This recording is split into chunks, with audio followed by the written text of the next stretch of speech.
Hello and welcome back to the channel. We continue our journey through Tuscany.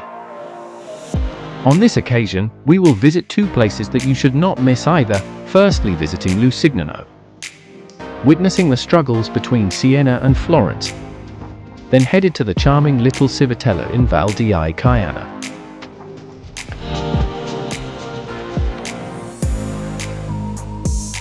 And if you like our videos, do not forget to like, subscribe and activate notifications so that you know when we upload a new video.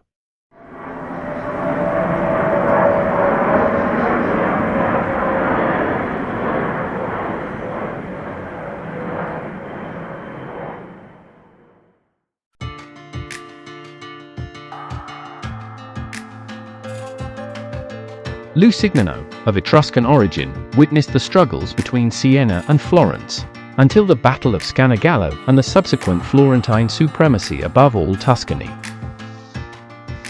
As for parking, you will have no problem, as you have a large and free parking right at the entrance of the medieval city centre. Lucignano, which has about 3,500 inhabitants, is located on a hill that dominates the Val di Chiana.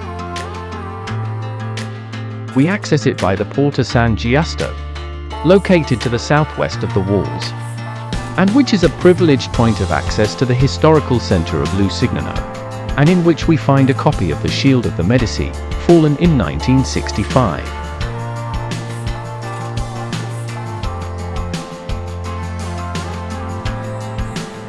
Turning to the right, behind the gate, we access Via Matteotti, the main street of Lucignano, formerly called Via dell'Amore, because of its strong link with the city of Siena, or also Borgo Rico, because in this street were situated the palaces of the richest and most powerful families, such as the Palazzo Bertelli Renzuoli, the Palazzo Arigi Griffoli, or the Palazzo Arnoldi Capei, the only one that keeps unchanged its medieval characteristics. At the end of the Via Matteotti, we arrive at the Porta San Giovanni, from which we continue our journey through the small streets of Lucignano, adorned with flowers and stone houses that transport us to the medieval era.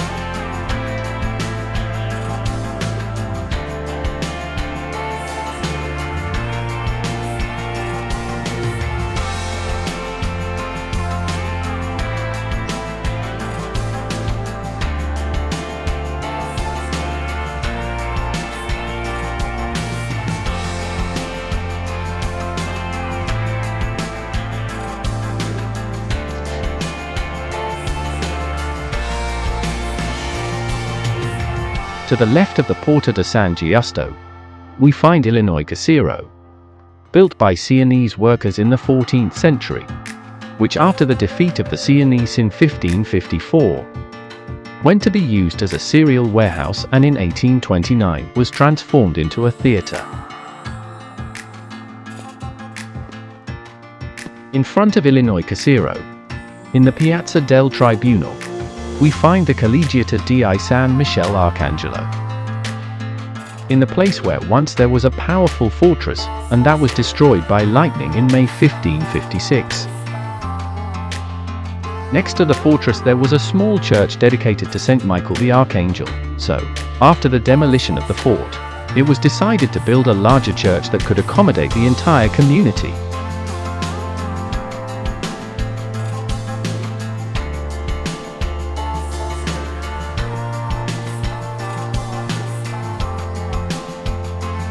Behind the Collegiata is Piazza San Francesco, where we find the convent of the same name, and which is one of the most notable examples of Tuscany Gothic architecture. Its construction began in 1248, and was completed in 1289, the year in which the Sienese Submission Act was confirmed within the church.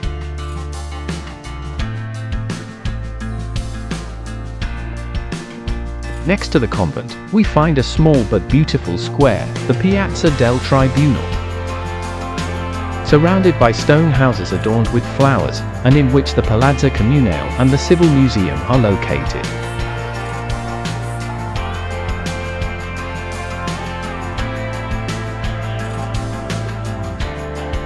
The Palazzo Comunale dates back to the 13th century, and on its facade we can still recognize numerous shields and epigraphs of the mayors and vicar, who held public office during the 16th and 17th centuries. The first floor of the building was occupied by the house and offices of the Vicar of Val di Chiana, while today it houses the municipal offices and the beautiful council room, entirely frescoed by Luigi Adamolo in 1812.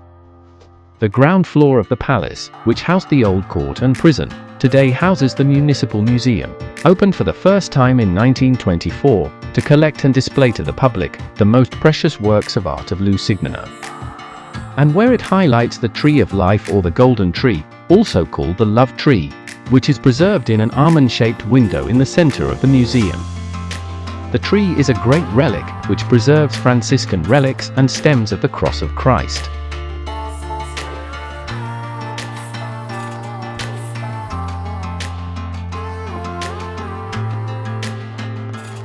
After passing again in front of the facade of the Collegiata, opposite Illinois Casero, there is the Piazza del Logge,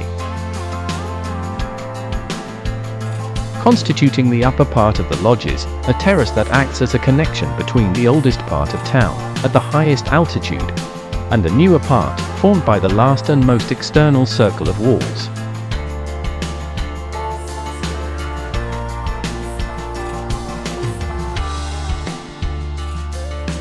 From Piazza del Logge, we once again get lost in the streets of the medieval town, which is undoubtedly a must-see place if you visit Tuscany.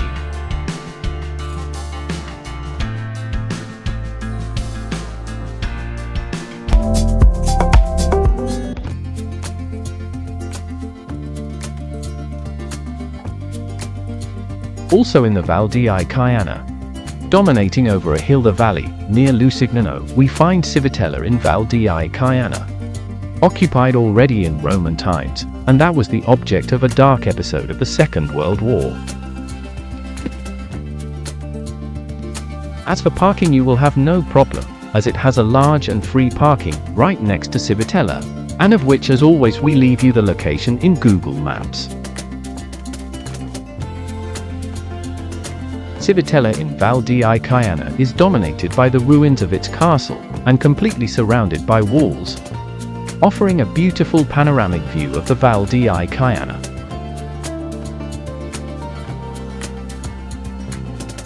You can enter Civitella by Porta San Giusto or Porta Artina, or as we did, by a more discreet door located next to the parking lot, and at the top of which you will have a beautiful view of the Val di Chiana.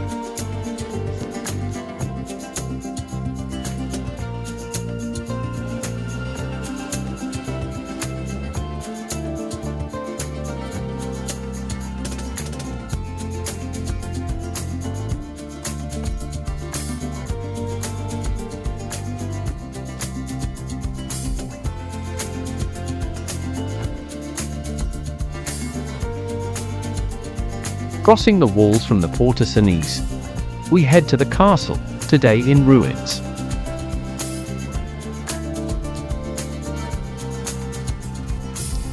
Built on a Roman-era settlement, the fortress was already used in Lombardy times as a stronghold to control the territory thanks to its strategic position, as Civitella is located on one of the highest hills between the Val D'Ambra and the Val di Chiana, and is among the fortresses of Lombard origin, built between the 6th and 7th centuries, strategically located to control central Italy.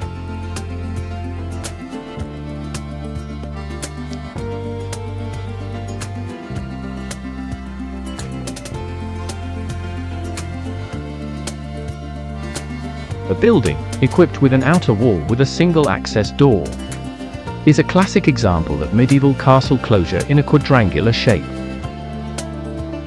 And although it is very ruined, it is a classic example of fortified architecture.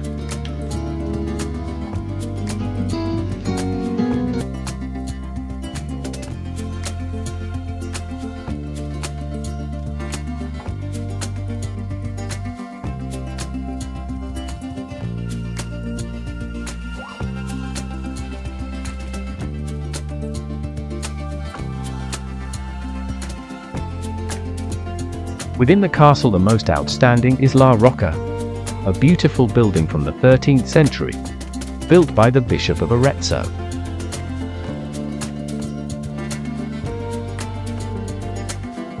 What stands out of the castle are above all its panoramic views. From the Val di Chiana on one side and the Val D'Ambra on the other.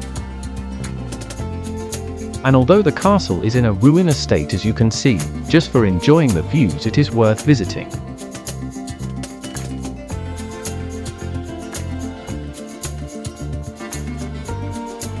We left the castle from Piazza Beccatini and started to walk along the Via Martiri di Civitella, named for a horrible event that happened here during the Second World War.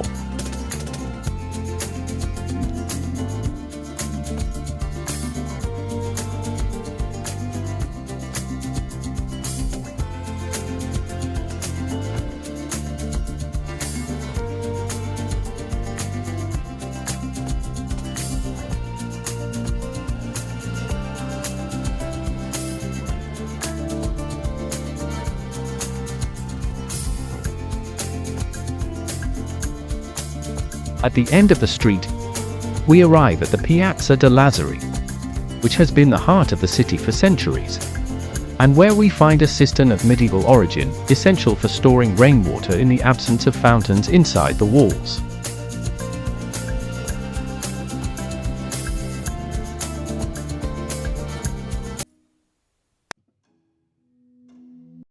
In the square we also find the Sala della Memoria, opened in 2004, which exhibits, among other things, objects found to the victims of the Nazi barbarism which swept the city in June 1944. Numerous photographs before and after the destruction, archival documents, historical investigations, testimonies, judicial investigation, books and videos recorded over the years, and various remains of the war.